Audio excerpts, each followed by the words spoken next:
বোর্ডের যে ম্যাথটি দেখতে পাচ্ছেন এই ম্যাথটি আজকে আমি সমাধান করে দেখাবো। খুব সহজ ম্যাথ, তবুও আমি দেখাই, সলিউশনে যায় সরাসরি।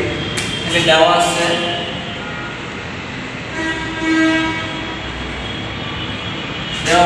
a প্লাস 1/a ইকুয়াল 4 এবং প্রমাণ করতে হবে a to the power 4 plus 1/a to the power এর মান কত,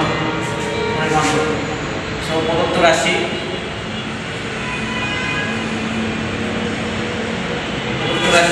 a to the power 4 plus 1/a to the power 4।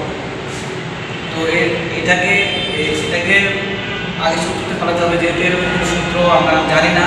So আমরা একটা সূত্র জানি, a square plus b square equals to a plus b whole square minus 2ab।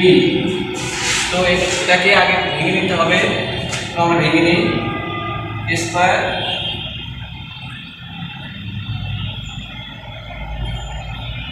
তো এটা এখন দেখতে এটা নতুন হয়েছে। সো এখন আমরা পড়াবো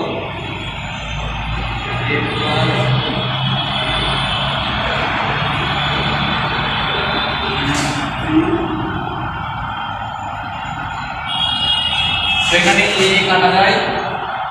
দেখুন এখানে আবার স্কয়ার প্লাস বি স্কয়ার সূত্রটা বলতেছি, আবার আমরা দেখব।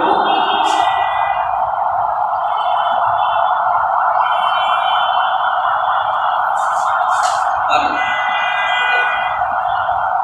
এই মাইনাসটা বাইরে যাবে এবং এটা স্কয়ার হবে।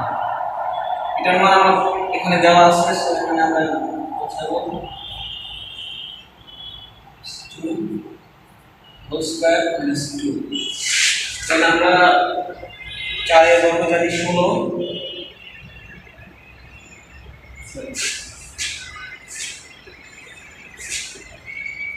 Minus 2 whole square minus 2। এখানে মাইনাস যোগ বসে 2 স্কয়ার মাইনাস 2। দেন 14 বর্গ আমরা জানি কত, 196 মাইনাস 2 মাইনাস করলে এখানে 194 আছে। এটাই आंसर। এটা e to the power 4 plus 1/a to the power 4 এর মান 194। খুব সহজ একটি ম্যাথ ছিল। এরকম ম্যাথ আরও আপনারা চাইলে এই চ্যানেলটি সাবস্ক্রাইব করবেন এবং আমরা বিভিন্ন ক্লাসের ম্যাথগুলো করে থাকি। আপনারা সবাই পাশে থাকবেন। আল্লাহ হাফেজ।